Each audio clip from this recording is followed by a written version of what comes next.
Hello friends, welcome back to my channel. पिछले episode में हमने देखा था कि किम और जी ह्यूनो दोनों साथ में मूवी देखने का प्लान बनाते हैं। आगे कहानी में किम घर पर तैयार हो रही होती है और अपने बाल बनाते टाइम वो उन्हें बिगाड़ देती है। जी ह्यूनो किम का वेट कर रहा होता है और आज वो कुछ ज्यादा ही हैंडसम लग रहा होता है। उसे किम एस्केलेटर से आती दिखाई देती है। किम को देखकर वो छुप जाता है। किम उसे आवाज देकर रोकती है और उसके छुपने का रीजन पूछती है। वो किम से पूछता है कि वो इतनी अजीब हैट क्यों पहनकर आई है। असल में किम के बाल बिगड़ जाने की वजह से वो हैट लगाकर आई होती है। किम उससे पूछती है कि क्या मैं अजीब लग रही हूँ। वो कहता है कि तुम कुछ ज्यादा ही अजीब लग रही हो।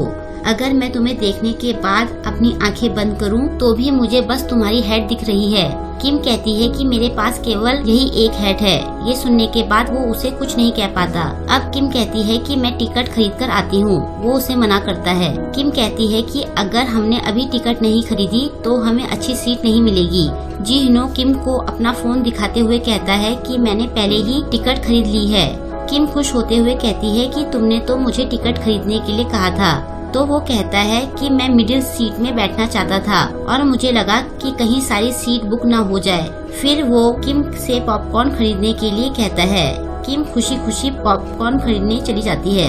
वो किम को हंसते हुए देख रहा होता है। पॉपकॉर्न लेने के बाद वो दोनों बैठे होते हैं। किम कहती है कि अभी तो मूवी शुरू होने में काफी टाइम है। पहले तो जी ह्यूनो उसे वेट करने के लिए कहता है, लेकिन फिर कुछ देखकर वो किम को अपने साथ चलने के लिए कहता है।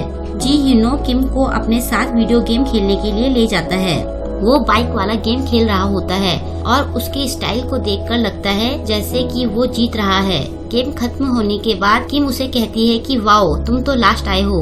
असल में वो गेम हार जाता है। हारने के बाद वो पहले बाइक पर अपना गुस्सा उतारता है और फिर वो किम को देखते हुए कहता है कि मैं तो इसलिए हारा क्योंकि मैं अपने लेफ्ट हैंड से खेल रहा था। वैसे तो मैं हमेशा फर्स्ट आता हूँ।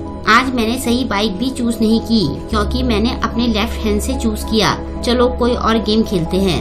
अब किम उसे दूसरा गेम खेलने ले जाती है। वो जी ह्यूनो से बैट लगाने के लिए कहती है। वो कहती है कि बिना बैट के मजा नहीं आता। हारने वाले को जीतने वाले की एक विश पूरी करनी पड़ेगी। जी ह्यूनो उसे फिर से सोचने के लिए कहता है। वो कहता है कि मैं इस गेम में परफेक्ट हूँ। किम फिर भी बैट लगाने के लिए कहती है। दोनों बैट लगाते हैं और गेम खेलना शुरू करते हैं और ये गेम किम जीत जाती है। वो खुश होती है और जी ह्यूनो से पूछती है कि तुमने तो कहा था कि तुम इस गेम में परफेक्ट हो। वो फिर अपने लेफ्ट हैंड से खेलने की वजह से हारने का बहाना बनाता है। किम भी कहती है कि अच्छा, इसी वजह से तुम हारे हो। जी ह्यूनो वहाँ से जाने लगता है तो किम उसे रोकती है और कहती है कि तुम कहाँ जा रहे हो। तुमने मेरी विश पूरी करने का प्रॉमिस किया है। जी ह्यूनो उसकी विश पूछता है। किम उसके फेस पर देखते हुए कहती है कि मैं ये बहुत पहले से तुमसे कहना चाहती थी। मुझे ये तुम्हें पहले कह देना चाहिए था। और यहाँ माहौल थोड़ा रोमांटिक हो जाता है और ऐसा लगता है जैसे कि किम जी ह्यूनो को प्रपोज करने वाली है। जी ह्यूनो भी शायद यही सोच रहा होता है, लेकिन किम उसे कहती है कि उसे स्टडी करनी चाहिए। जी ह्यूनो समझ नहीं पाता कि ये क्या हुआ। किम उसे कहती है कि मेरे नोट्स लेने का क्या फायदा है अगर तुमने उन्हें पढ़ना ही नहीं है। तुम्हें पता है ना कि अगले हफ्ते वोकैबुलरी टेस्ट होने वाला है। उसमें तुम्हें 80 मार्क्स से ज्यादा लाने होंगे। यही मेरी विश है। जी ह्यूनो कहता है कि मैं पढ़ता नहीं हूँ। तो किम उससे पूछती है कि क्यों नहीं पढ़ते। ऐसा क्या कोई कानून है जो तुम्हें पढ़ने से रोक रहा है। वो कहता है कि ये कैसी विश है। किम कहती है कि ये मेरा माइंड है और मेरी विश है। तुमने प्रॉमिस किया था, तुम अपना प्रॉमिस तोड़ोगे तो नहीं ना। तभी वो कहता है कि चलो चलो, मूवी का टाइम हो गया है। लेकिन वो उसके पीछे पड़ जाती है कि तुम्हें मेरा प्रॉमिस पूरा करना होगा। अब आगे के सीन में मूवी खत्म होती है और किम और जी ह्यूनो दोनों मूवी देखने के बाद इमोशनल हुए होते हैं।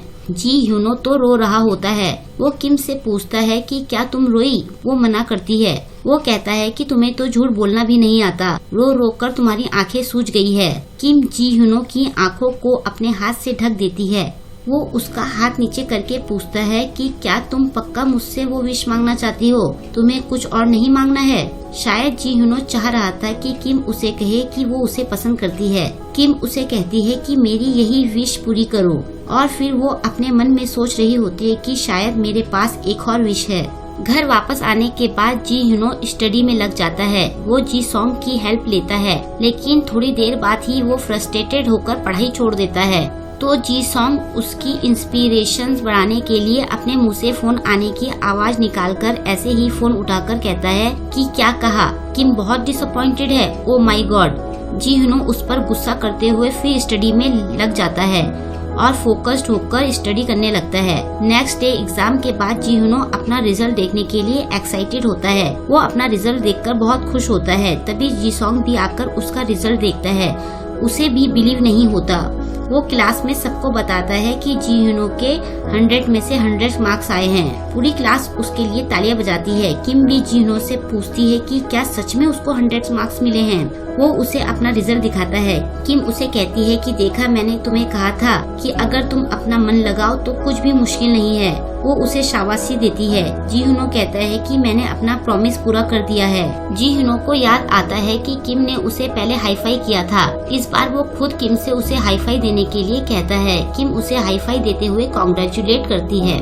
क्लास में टीचर चेक करती है कि किसके ज्यादा मार्क्स आए हैं। जी ह्यूनो का नाम टॉप पर देखकर वो भी सरप्राइज हो जाती है। उसे आगे बुलाती है। फिर टीचर जी ह्यूनो से पूछती है कि क्या उसने चीटिंग की है। वो पूछती है कि क्या जूहो ने उसे अपना पेपर दिखाया। अगर कोई स्टूडेंट हमेशा 0 मार्क्स लाए और अचानक से 100 मार्क्स लाए तो इसे चीटिंग नहीं कहेंगे तो क्या कहेंगे।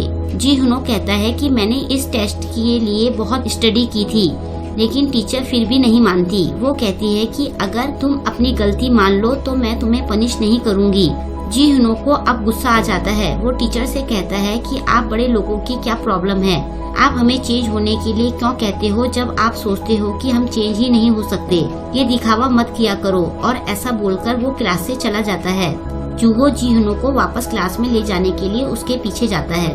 जूहो उसे वापस क्लास में चलने के लिए कहता है, लेकिन वो मना कर देता है। जूहो कहता है कि ऐसे क्लास छोड़कर आना ठीक नहीं है। जी ह्यूनो उसे कहता है कि तुम नहीं समझोगे क्योंकि तुम कभी किसी बात पर गुस्सा नहीं हुए हो। मुझे गुस्सा आ रहा था इसीलिए मैं बाहर आ गया। अगर मेरा गुस्सा क्लास में और बढ़ जाता तो पता नहीं मैं क्या करता। जूहो कहता है कि मुझे पता है कि तुम गुस्सा हो, लेकिन अगर टीचर गलत है तो तुम्हें उन्हें सब एक्सप्लेन करना चाहिए, ना कि ऐसे वहाँ से भागना चाहिए था। जी ह्यूनो कहता है कि तुम्हें लग रहा है कि मैं भाग रहा हूँ। मेरे जैसे लोगों को भागने की जरूरत नहीं है। अगर हम भागते भी हैं तो किसी को कोई फर्क नहीं पड़ता। हम एक दीवार के पास जाकर उसे घूरते हैं, फिर गाली देकर अपना गुस्सा ठंडा हो जाने पर वापस आ जाते हैं। जूहो कहता है ठीक है, मैं समझ गया, अब वापस चलो और टीचर को सब समझाओ। मैं तुम्हें एज अ फ्रेंड ये बात कह रहा हूँ, ना कि एज अ क्लास प्रेसिडेंट। जी ह्यूनो कहता है अच्छा, तुम तो क्लास प्रेसिडेंट हो, तुम क्लास के नंबर 1 स्टूडेंट हो और रिच फैमिली से हो। जूहो कहता है कि तुम ये सब क्यों कह रहे हो। जी ह्यूनो कहता है कि तुम मुझे कभी नहीं समझ सके। तुम्हारे पास लाइफ में सब कुछ है, जो भी तुमने चाहा, तुम्हें सबका सपोर्ट मिला। जूहो कहता है कि क्या तुम मुझे अच्छे से जानते भी हो। जी ह्यूनो कहता है कि मैं सब जानता हूँ। ये अजीब नहीं है कि तुम और मैं दोनों एक ही चीज करते हैं, लेकिन तुम्हें सब मॉडल स्टूडेंट कहते हैं और मुझे पंख। तुम चश्मा पहनकर अच्छे बनने की कोशिश करते रहते हो। जूहो पूछता है कि तुम्हें पता है। जी ह्यूनो कहता है मुझे सब पता है, लेकिन मुझे लगा था कि ये छुपाने का तुम्हारा अपना रीजन होगा, लेकिन मैं गलत था। तुमने मुझे कभी नहीं बताया। क्या तुम्हें ऐसा दिखाने में मजा आता है? बिगड़े बच्चों के बीच में एक स्मार्ट लड़का। जब लोग तुमसे पूछते हैं कि तुम हमारे साथ क्यों घूमते हो तो तुम बस हंसकर कहते हो कि ये सब बुरे नहीं हैं। क्या इससे तुम्हें अच्छा फील होता है? अब जूहो को भी गुस्सा आ जाता है। वो कहता है कि हाँ, मुझे अच्छा फील होता है। मैं यही करने तो स्कूल आता हूँ। ये सब जानने के बाद भी तुम मेरे दोस्त क्यों बने रहे? अगर तुम इतने जेलस थे तो तुम्हें मुझे बता देना चाहिए था। जी ह्यूनो कहता है कि मैं तुमसे जेलस नहीं हूँ। वैसे भी मुझसे किसी ने कुछ भी एक्सपेक्ट नहीं किया है, लेकिन आज मुझे बुरा लगा। किसी ने मुझ पर भरोसा किया था। जूहो कहता है कि वो किम है ना, जिसे तुम पर भरोसा है। क्या तुम उसे पसंद करते हो? जी ह्यूनो कहता है कि तुम्हें ऐसा क्यों लगता है? क्या तुम उसे पसंद करते हो? ऐसा लगता तो है। मैंने तो सुना है कि तुम उसे मेडिकल वार्ड में भी लेकर गए थे। असल में जब किम स्कूल में बेहोश हुई थी तो उसे मेडिकल वार्ड में ले जाने वाला जी ह्यूनो था, लेकिन जूहो ने किम से झूठ बोला था कि वो उसे वहाँ लेकर आया था। ऐसा कहकर जी ह्यूनो वहाँ से चला जाता है। दूसरी तरफ जी सॉन्ग और किम टीचर से जी ह्यूनो के बारे में बात कर रहे होते हैं। किम टीचर से कहती है कि उसने जी ह्यूनो से बैट जीतने के बाद विश मांगी थी कि वो टेस्ट में 80 मार्क्स से ज्यादा लाएगा। जी सॉन्ग कहता है कि उसने मेरे साथ स्टडी की थी। टीचर कहती है कि फिर भी उसने सारे सही आंसर कैसे दिए। वो किम से पूछती है कि कहीं जी ह्यूनो को बचाने के लिए वो सारी बातें बना तो नहीं रही है। किम कहती है कि मैं जी ह्यूनो को बचाने की कोशिश नहीं कर रही हूँ। वो रोज मुझे कॉल करके मुझसे क्वेश्चंस के आंसर पूछा करता था। जी ह्यूनो डिसअपॉइंट होकर सीढ़ियों पर बैठा होता है। तभी किम उसके लिए उसकी फेवरेट ब्रेड लेकर वहाँ आती है और उसे देती है। वो मना कर देता है। किम उसके पास बैठती है और कहती है कि ये आखिरी पीस बचा था जिसे मैं तुम्हारे लिए लेकर आई हूँ।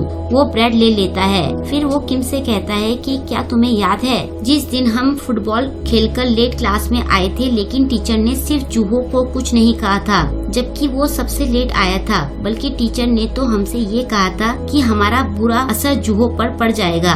मुझे नहीं पता था कि सबने अपने मन में हमारी ऐसी इमेज बना रखी थी। तब किम उसे बताती है कि एक बार उसे फ्री चश्मे मिले थे तो वो उन्हें पहनकर स्कूल आई थी। सारे बच्चों ने मुझसे कहा कि मैं पढ़ाकू लड़की नहीं हूँ, तो मैंने चश्मे क्यों पहने हैं, तो मैंने उसी टाइम उन्हें उतार कर फेंक दिया। अगर मैं जोर से हंसती हूँ या गाना गाती हूँ या फिर गाली देती हूँ तो सब मुझे कहते हैं कि मैं ऐसी लड़की नहीं हूँ। लेकिन जब भी मैं ये सुनती हूँ तो मैं सोचती हूँ कि आखिर फिर मैं हूँ कौन? क्या मुझे औरों के हिसाब से चलना चाहिए? जी ह्यूनो से कहता है कि क्या तुम्हें गाली देना आता भी है? किम कहती है कि मुझे आता है और तुम्हें मुझसे संभल कर रहना चाहिए। आगे किम कहती है कि लोगों की तुम्हारे बारे में अपनी सोच होगी और उनकी सोच को सिर्फ तुम बदल सकते हो, और अगर वो लोग तुम्हारे लिए इम्पोर्टेंट नहीं है तो उन्हें इग्नोर करो। जी ह्यूनो कहता है कि मुझे पता है, लेकिन मैं किसी खास को डिसअपॉइंट नहीं करना चाहता हूँ। किम कहती है कि टीचर खुद ही सच का पता लगा लेगी, और अगर वो नहीं भी लगा पाई तो भी क्या, तुम बस उन लोगों पर फोकस करो जो तुम्हारे लिए इम्पोर्टेंट है। जी ह्यूनो कहता है कि मुझे पता है, और यही बात मुझे सबसे ज्यादा परेशान कर रही है, क्योंकि वो स्पेशल पर्सन तुम हो। और यहाँ पर ये एपिसोड खत्म हो जाता है। आपको ये एपिसोड कैसा लगा मुझे जरूर बताइएगा, और चैनल को सब्सक्राइब करने के साथ बेल आइकन को भी दबा लें। मिलते हैं नेक्स्ट एपिसोड के साथ। Thank you.